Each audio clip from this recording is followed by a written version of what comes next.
Sí, doctora, se escucha. Buenas tardes.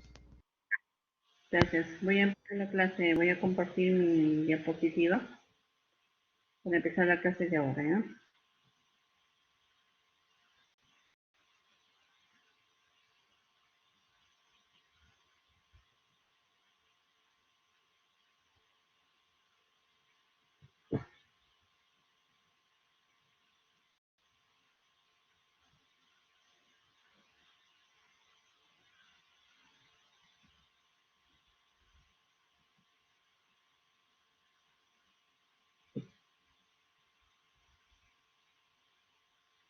¿Me pueden decir, por favor, si están mirando mi diapositiva?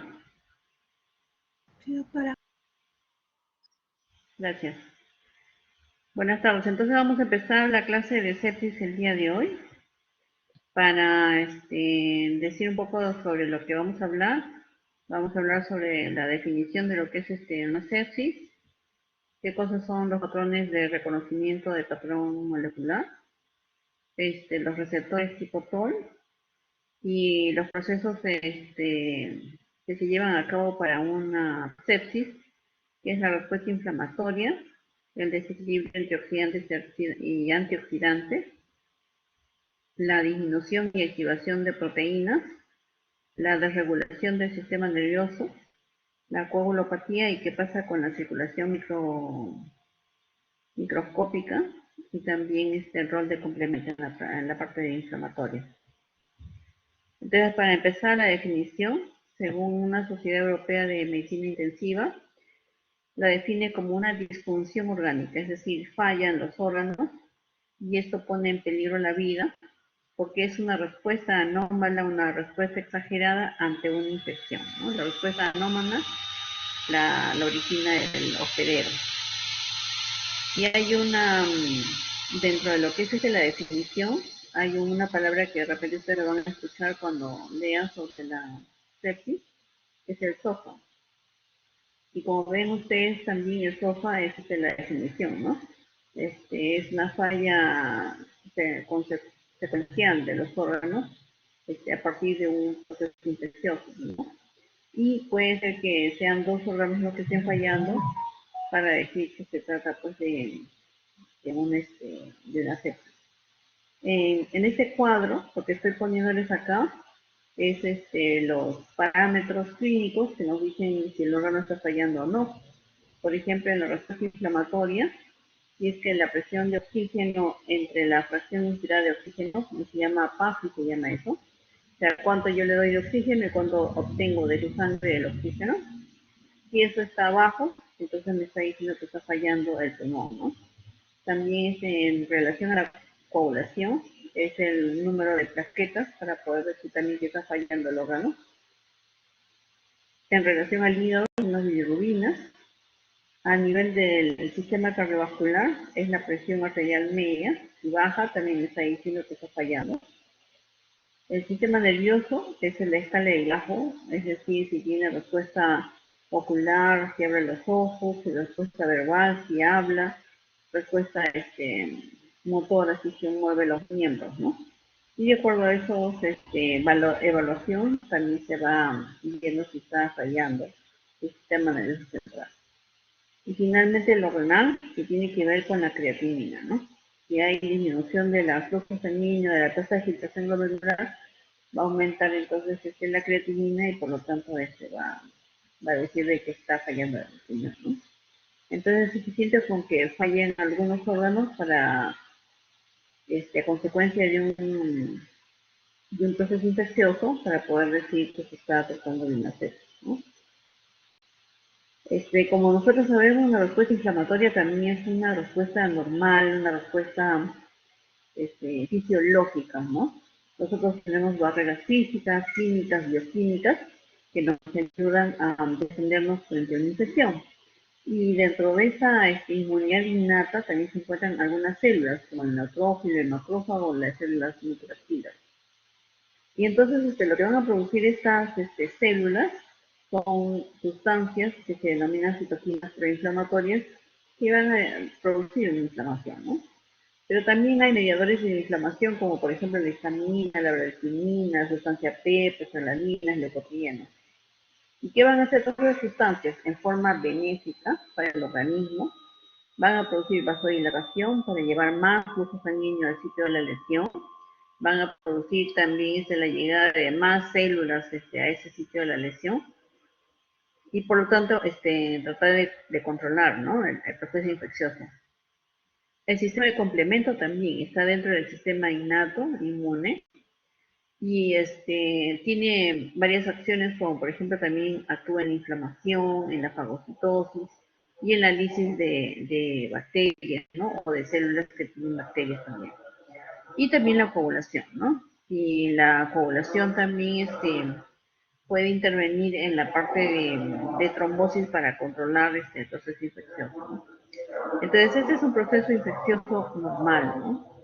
Pero, ¿qué pasa cuando este proceso infeccioso despierta una respuesta anormal en el organismo? El huésped, en lugar de hacer lo que estamos diciendo en este momento, tiene una mayor respuesta, y esa respuesta mayor no solamente trata de controlar la infección, sino también daña a otras células. Entonces eso se llama sepsis, ¿no? Entonces, si yo tengo una infección y también tengo una respuesta inflamatoria sistémica, entonces esto se llama sepsis, ¿no? Pero no necesariamente una infección puede despertar una respuesta inflamatoria sistémica. Por ejemplo, una pancreatitis, un trauma, una quemadura también puede despertar esa respuesta, ¿no? Pero si está asociado a una infección, sí se llama sepsis, ¿ya? Si falla un órgano, ya estamos hablando de una sepsis severa. Si fallan dos órganos, estamos hablando de una falla multiorgánica. Entonces, vamos a ver de qué manera el organismo despierta una respuesta anómala, ¿no? Una respuesta que no es normal. Y entonces tenemos varios componentes para esta sepsis. Una es el desequilibrio de los oxidantes antioxidantes, el otro que es muy importante en la respuesta inflamatoria. También hay una disminución y una activación de ciertas proteínas que van a producir también apoptosis, la desregulación del sistema nervioso, la coagulopatía, ¿no? Cómo funciona el sistema de coagulación, pero en forma anormal frente a la sepsis, el rol de complemento y la alteración de la microcirculación. Vamos a ver primero la respuesta inflamatoria, ¿no? Entonces, ¿qué pasa? Puedo tener yo una infección que puede ser por gérmenes gram negativos, que van a tener algunas endotoxinas, como las enterobacterias, las pseudomonas, entre otras, ¿no? Y también los gram positivos, porque los gram positivos también tienen exotoxinas, como el estafilococos. No solamente las bacterias, sino también las micobacterias, los hongos, también pueden ser productores de una sepsis, ¿no? Entonces, sepsis, como les estamos diciendo, es una respuesta anormal, inflamatoria, anormal frente a una infección. Y esa respuesta inflamatoria anormal la va a producir el organismo. Entonces, ¿qué cosa tienen estos gérmenes para despertar esta respuesta inflamatoria? Tienen unos PAM. Los PAM se llaman patrones moleculares asociados al patógeno. ¿Qué significa? Que solamente esta estructura va a originar o va a despertar esa respuesta inflamatoria. Por ejemplo, las bacterias gram negativas, dentro de su capa externa, tiene lipopolisacárido. Y el lipopolisacárido es el elemento que va a desencadenar esta respuesta. Mientras que, por ejemplo, los gérmenes gram positivos tienen peptidoglicanos que también van a despertar esa respuesta. Es decir, si yo tuviese una bacteria gram negativa sin lipopolisacáridos en su pared, no me va a generar respuesta inflamatoria. ¿Cómo sería esa respuesta inflamatoria? Por ejemplo, fiebre, leucocitosis, malestar, decaimiento, baja de peso, todos esos signos van a ser signos característicos de una sepsis, ¿no? Como les dije, entonces, una bacteria gram negativa va a tener lipopolisacáridos dentro de sus componentes de la pared, y entonces este lipopolisacárido no es el que realmente todo el lipopolisacárido va a generar esta respuesta inflamatoria, sino dentro de sus componentes del lipopolisacárido hay un lípido A. Y el lípido A es el que va a desencadenar esta respuesta inflamatoria en las bacterias gram negativas, ¿no? Entonces, ¿cómo es el proceso en resumen? Tengo la bacteria tiene, por ejemplo, el gram negativo su lipopolisacárido, y entonces esta bacteria con este lipopolisacárido va a encontrar un receptor que se va a meter a una célula. Esta célula va a pertenecer a la inmunidad innata, generalmente el macrófago, y entonces se van a introducir hacia el núcleo, y en el núcleo van a originar citoquinas proinflamatorias, ¿no? Y también van a activar las proteasas, al complemento, etcétera, para producir entonces respuesta inflamatoria sistémica, pero si está asociado a una infección se llama sepsis. Puede fallar un órgano, dos órganos, y ya es una falla multiorgánica, ¿no? Ahora en forma un poquito más detallada, acá tenemos al lipopolisacárido, que es el PAM de la bacteria gram negativa, y se va a unir a una proteína, que es una proteína de la fase aguda, que produce el hígado, que se llama proteína ligante de la fase aguda. Entonces, este complejo de lipopolisacárido y la proteína ligante de la fase aguda se tienen que unir al CD14 que se encuentra en la superficie del macrófago. Entonces, una vez que se ha unido, ya tenemos un complejo de 3 elementos, que es el CD14, el lipopolisacárido y también la proteína de la fase aguda. Entonces, una vez recién, cuando se ha formado este complejo de 3 elementos, se va a juntar a un receptor de la membrana del macrófago. Este receptor puede variar de acuerdo al tipo de bacteria, al tipo de microorganismo. Por ejemplo, si se trata de una bacteria gram negativa, el receptor se va a llamar receptor TLR4. Si se trata de una bacteria gram positiva, por ejemplo, vamos a tener el receptor TLR2. Entonces, ¿por qué se llama receptor TOL? O TOL-like se llama. Porque se encontró este mismo elemento, este mismo receptor, en las moscas. Y entonces cuando lo encontraron en el ser humano y vieron que se parecía mucho al de la mosca, por eso dijeron que se iba a llamar el receptor Toll-like, ¿no? El receptor que se parece al receptor Toll de la mosca, ¿no? Entonces, miren, tenemos nosotros los receptores, ¿no? Los receptores que van a estar en la membrana celular. Estos receptores necesitan para activarse unos adaptadores que ya están dentro de la célula, ¿no? Por ejemplo, el MID88 dependiente e independiente, que es lo que vamos a mirar ahora, o el IRAC también, ¿no? Estos adaptadores van a activar unas quinasas. Dentro de estas quinasas importantes, por ejemplo, son las MAP, son las RIC1. Y estas quinasas van a activar a los factores de transcripción que están dentro ya del núcleo. Por ejemplo, como el factor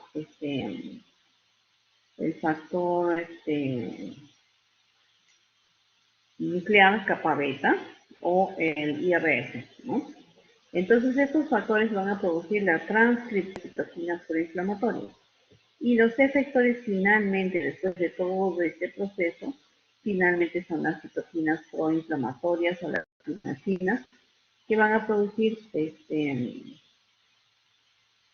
el proceso inflamatorio, ¿no? En sí. Entonces estábamos hablando de los receptores. Hay 10 receptores, hay muchos más, pero son los 10 más conocidos. Y dentro de estos 10 hay receptores que son transmembranas y hay receptores que son intracelulares, ¿no? Dentro de los receptores transmembranas justamente se encuentra el receptor TLR4 para la bacteria gram negativa y el TLR2 para la bacteria gram positiva. Pero también hay unos receptores que son receptores intracelulares, que generalmente tienen que ver con microorganismos que van a alterar el ADN o el RNA de la célula, como por ejemplo en el caso de los virus, ¿no? Entonces, como habíamos mencionado, El lipopolisacárido, ¿no? Que es el que despierta la respuesta inflamatoria del organismo, ese lipopolisacárido es de la bacteria gram negativa. Entonces, esta bacteria gram negativa se va a juntar a la proteína de la fase aguda que se aporta el hígado y también al CD14 en el macrófago. Entonces, este complejo se va a unir al receptor TOL. Y este receptor TOL tendría que ser el 4 si que se trata de una bacteria gram negativa. Entonces, van a ir donde unos moduladores, como dijimos anteriormente. Dentro de esos moduladores está el MID88 dependiente y el MID88 independiente. Entonces, cuando la mayoría se va por esta vía, ¿ya? De MID88 dependiente. Entonces va a ir y va a formar o activar algunas quinasas y finalmente va a ir al núcleo de la célula y va a producir la transcripción a través de la activación del factor nuclear kappa beta en esta vía, ¿no? Para producir las citoquinas proinflamatorias. Y por esta otra vía, que es la MID88 independiente, va a producir también otro transcriptor, ¿no? Que es el IRF. Y este transcriptor también va a producir la transcripción de citoquinas también proinflamatorias.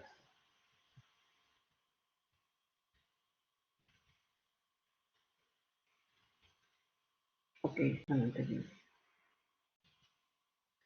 Ya, entonces en esta vía, las citoquinas proinflamatorias que se van a producir generalmente es el factor de necrosis tumoral alfa, la interleuquina 1, la interleuquina 6, ¿no? Mientras que en la otra vía se va a producir más interferón, interleuquina 10, que es más bien una citoquina antiinflamatoria, además de sustancias oxidantes como el superóxido, sustancias vasodilatadoras como el óxido nítrico, caspasas, que son elementos que están presentes en la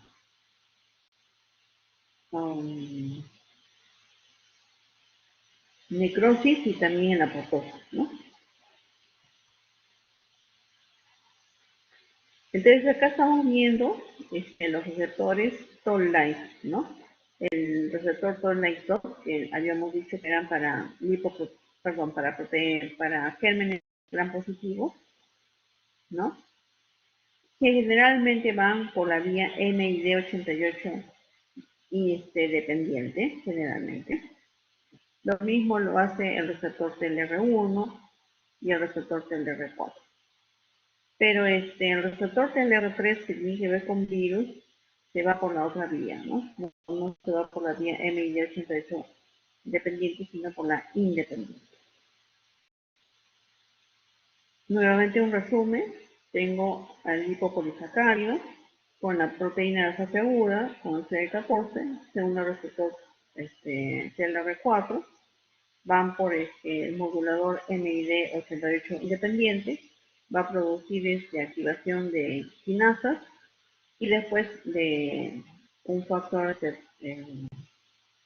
que va a producir la transcripción, ¿no? De citoquinas proinflamatorias. Como les dije, la citokina proinflamatoria primera en la que se produce es el factor de necrosis tumoral. Pero no solamente tenemos nosotros citoquinas proinflamatorias, sino también tenemos citoquinas antiinflamatorias. De ellas, la más conocida es la interleuquina 10, que en lugar de producir un efecto inflamatorio frente a una infección, no tiene ninguna respuesta. No es un paciente alérgico, un paciente que no tiene ninguna respuesta ante una infección, que también es grave, ¿no? Por ejemplo, puedo tener una infección muy, muy grave intestinal y el paciente va a estar sin fiebre, sin leucocitosis, sin molestias y puede morir, ¿no? Aunque no pareciera que estuviese grave. Entonces, la interleuquina 10 es a veces el responsable de eso, ¿no? Como por ejemplo el coronavirus, ¿no? El coronavirus, si hay algunos pacientes que tienen enfermedad de coronavirus, que deberían tener mucha dificultad respiratoria y no sienten la dificultad respiratoria. ¿Y por qué no sienten la dificultad respiratoria? Porque no tiene citoquinas proinflamatorias o porque están en abundancia las citoquinas antiinflamatorias, ¿no? Y lo mismo pasa cuando se trata de un germen gram positivo. Tengo el peptidoglicano, que vendría a ser su PAM, que se une al CD14, y de ahí se une a la proteína de fase aguda del hígado también, para unirse al receptor toll-like 2. Y va a ir también a través de del modulador del MID88 dependiente, a activar algunas quinasas, y después también se va al núcleo para producir la activación del factor nuclear kappa beta para la síntesis de citoquinas, ¿no? Como les dije, el factor de necrosis tumoral es la primera citoquina proinflamatoria que se produce, ¿no? Entonces acá hay algunas acciones de las citoquinas, por ejemplo, el factor de necrosis tumoral, que es el más importante, es el regulador máster, ¿no? O sea, primero tiene que salir ella para que salga la interleuquina 1, la interleuquina 6. Además, tiene que ver con el proceso de migración, y de adhesión hacia el endotelio, ¿no? A través de adhesinas, como el BCAM, el ICAM. Y como les dije anteriormente, también produce las otras citoquinas como la interleuquina 1 y la interleuquina 6. ¿Por qué son importantes? Porque la interleuquina 1 y 6 van a producir los síntomas de una sepsis, como la fiebre, la leucocitosis, el malestar, el decaimiento, la taquicardia, la taquimia, ¿no? La interleuquina 1, que es el pirógeno endógeno por excelencia, ¿no? Que es el que va a producir la fiebre generalmente. En pacientes que son, por ejemplo, de mayor edad, ya hay una desregulación de esta citoquina y por eso puede tener una infección grave, pero no va a tener fiebre, ¿no? La interleuquina 6, que también tiene que ver como un mediador de la fase aguda de la inflamación. Y bueno, acá no está, pero está la interleuquina 10, que es la antiinflamatoria, ¿no? Entonces, si por ejemplo un paciente tuviese una parasitosis y tuviese interleuquina 10, el paciente, a pesar de recibir tratamiento para la parasitosis, puede morir, ¿no? Porque tiene la interleuquina 10. Entonces, lo mismo, tenemos la bacteria con su PAM, que se une a proteína de fase aguda, a CD14, sigue ahí el receptor Toll y se va hacia el núcleo a producir las citoquinas, ¿no? Y estas citoquinas, la primera que sale es el factor de necrosis tumoral, la interleuquina 1, la interleuquina 6, que van a producir la activación del macrófago para que el macrófago produzca prostaglandinas, leucotrienos, proteasas, oxidantes, etc. Y también óxido nítrico. Vamos a ver ahora el desequilibrio entre los oxidantes y antioxidantes. O sea, el organismo debe tener un equilibrio entre esas dos sustancias, ¿no? Entre los oxidantes y los agentes antioxidantes. Uno de los agentes antioxidantes muy especial es, por ejemplo, la dismutasa, por ejemplo, ¿no? Entonces, ¿qué pasa? Cuando yo tengo una bacteria, esta bacteria va a activar al neutrófilo o al macrófago, va a producir dentro de todas las citoquinas proinflamatorias, también van a producir sustancias oxidantes, tanto de vesículo como de nitrógeno. Y estas sustancias oxidantes van a inhibir la translocación del NRF2. ¿Para qué? Para que haya una disminución de la producción de las enzimas antioxidantes. Entonces, ¿qué cosa va a predominar? Los oxidantes. Cuando predominan mucho los oxidantes, eso se llama estrés oxidativo, ¿no? Este estrés oxidativo entonces va a coadyuvar a la formación de la respuesta inflamatoria sistémica, de la sepsis, de la falla de órganos y la falla multiorgánica. Como les dije, dentro de los más conocidos antioxidantes está el óxido dismutasa, el glutatión y la catalasa. Vamos a ver ahora la coagulopatía. También tenemos que tener un equilibrio entre sustancias que producen coagulación y sustancias que no producen coagulación. Si no hay un equilibrio y predominan las sustancias que producen inflamación y coagulación, entonces se va a producir una trombosis microvascular, una hipoperfusión del órgano, la isquemia del órgano, la lesión tisular del órgano y finalmente la falla del órgano.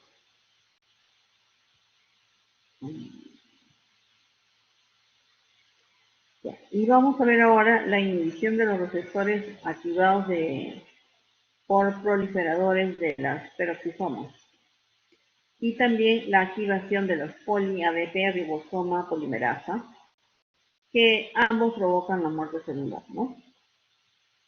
Entonces, habíamos mencionado de que una bacteria que empezaba a activar las células del sistema inmune innato y esas células van a producir citoquinas preinflamatorias y dentro de ellas sustancias oxidantes. Estas sustancias oxidantes entonces van a producir la activación de los peroxisomas y también van a producir la disminución de estas otras proteínas que se llama ribosa polimerasa. Entonces esta activación va a producir disminución de ATP, disfunción del mitocondrio.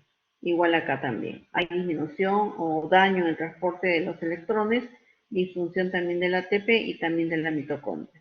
¿Qué va a producir? Entonces una respuesta anómala, defectuosa, de sepsis y de falla multiorgánica.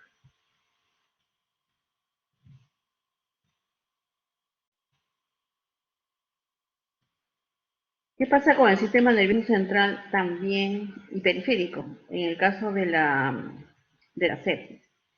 Tenemos un estímulo inflamatorio, por ejemplo, el lipopolisacárido, que va a llegar a la neurona preganglionar y después a la neurona postganglionar para producir a nivel de la médula adrenal la formación de neurotransmisores, ¿no?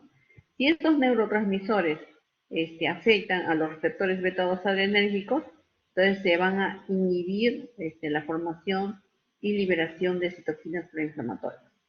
Si por el contrario se va a producir la activación de los receptores alfa-2 adrenérgicos, entonces va a haber aumento de las citoquinas proinflamatorias, ¿no?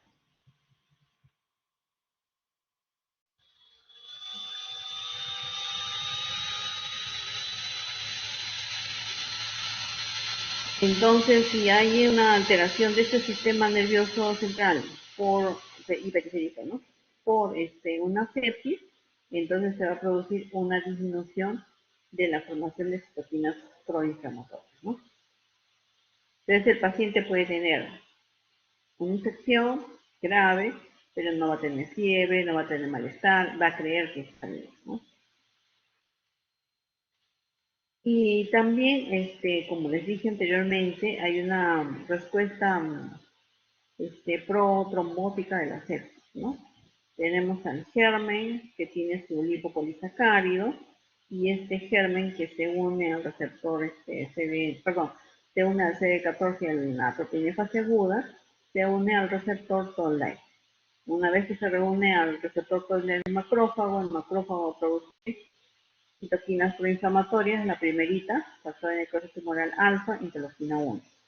¿Qué van a hacer? Van a activar al factor activante de la plaqueta para producir coágulos, ¿no?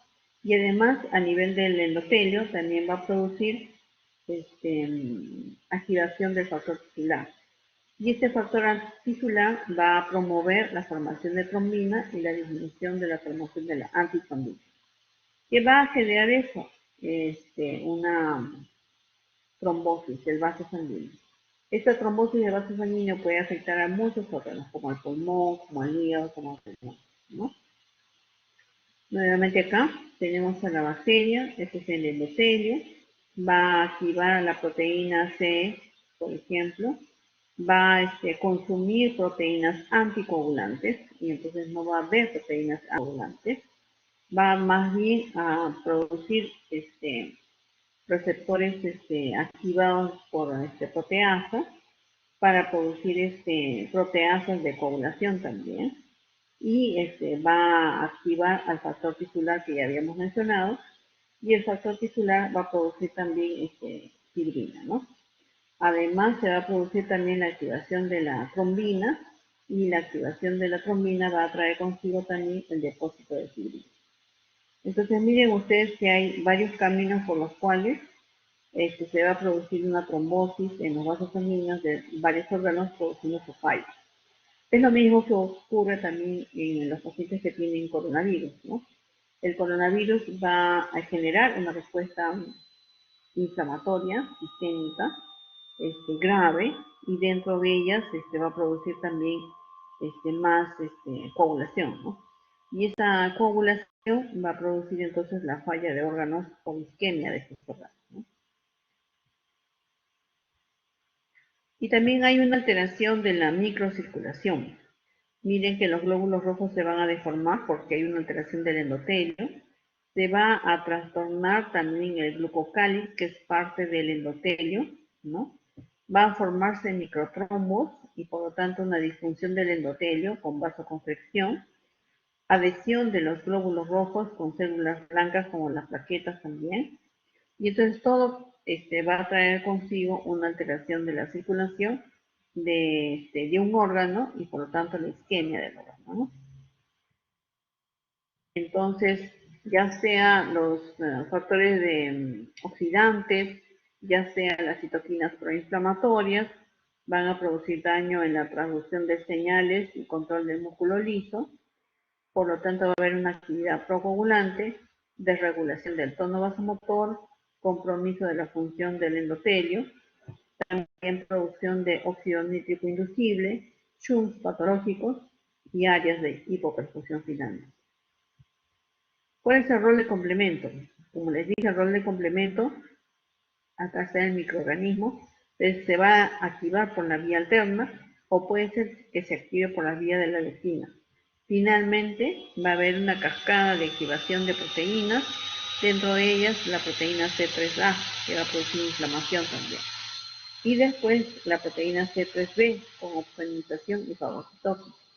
La proteína C5A, proceso inflamatorio. Y finalmente, cuando se produce la activación del C6, C7, C8 y C9, se va a producir el complejo de ataque a la membrana, que es la formación de un poro en la membrana para que se altere la permeabilidad y se produzca un edema de las células y la muerte de las células, ¿no?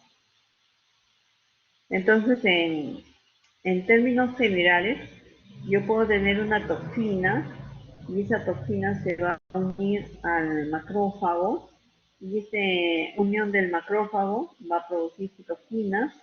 Estas citoquinas pueden producir a nivel del sistema nervioso central fiebre, taquicardia, taquimia, pero a nivel del endotelio va a producir proceso inflamatorio, especialmente con el macrófago y neutrófilo.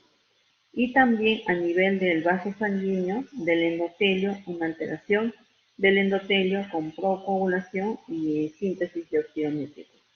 ¿Qué va a ocurrir entonces? Se va a producir una disminución del flujo sanguíneo de varios órganos, ¿no? Y por eso la falla de los órganos. Va a haber hipoxia celular, radicales tóxicos de oxígeno, acidosis láctica, falla multiorgánica que puede ser de cualquier órgano. Entonces, en conclusión, la sepsis es una condición de manifestaciones clínicas causadas por una infección. Son necesarios el PAM de las bacterias, el receptor TOL de las células para que se desarrollen estas manifestaciones. Las citoquinas, interleuquina 6, 1, 8, factores de necrosis tumoral son inflamatorias. Pero también tenemos citoquinas antiinflamatorias. Y también es necesario en la sepsis, que es una respuesta anormal, la activación del complemento y también del sistema de coagulación. Muy bien, jóvenes. ¿Alguna pregunta?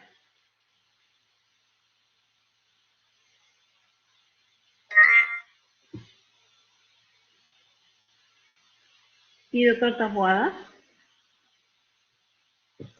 Sí, doctora, mi pregunta es esta. Cuando sabemos de la sepsis, entonces es causada cuando, digamos, para el infectante básicamente empieza a invadir todos los órganos del cuerpo, viendo un comprometimiento de los órganos, ¿no? Y verse la toxina para intentar combatir esta enfermedad. Así se puede definir que es la sepsis, ¿no?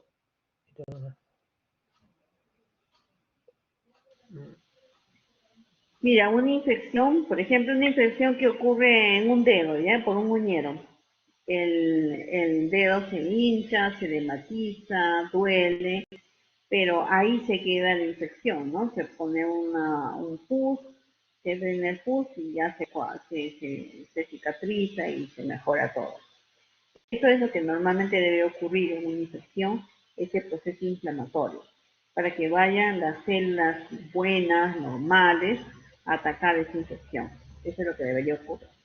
La sepsis es una respuesta anormal, una respuesta inflamatoria exagerada que no es normal y por lo tanto no solamente no daña al microorganismo, sino también daña a células normales, ¿no? Entonces no es algo normal la sepsis, es algo anormal. Entonces si yo, por ejemplo, tengo un paciente y dice, tiene diagnóstico de sepsis, voy a estar pensando que es una reacción anormal frente a una infección y que hay que controlar esa reacción anormal, ¿no? ¿Sí, doctor Tawada? Eso es una sepsis, ¿no? Es una inflamación descontrolada de todo el cuerpo. Así es, así es, así es. Sistémica, por eso se llama sistémica, respuesta Sí, claro. inflamatoria sistémica por una infección, así es. Pero también están estos como los antiinflamatorios que tratan de detener la infección, ¿no? Pero a veces no funciona. No, los antiinflamatorios no hacen nada ahí, no hacen nada. Ok, gracias, doctora. Ajá. ¿Alguien más? ¿Alguna otra pregunta?